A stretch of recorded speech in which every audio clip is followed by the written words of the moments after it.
In this video, we are going to be learning how to disable Show When I'm Typing feature in Zangi.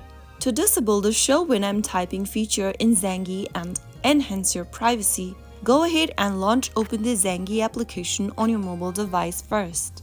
Log into your account if you haven't already, and once you're inside the Chats tab, click on Settings at the bottom right-hand corner. Inside the Settings menu, go ahead and scroll down to Privacy. If you have toggled on the button right next to Show When I'm Typing, simply toggle it off to prevent others from seeing when you are typing. Once you toggle off this button over here, your typing status will no longer be visible to others, enhancing your privacy during conversations. So that is how you can easily disable the Show When I'm Typing feature in Zangi.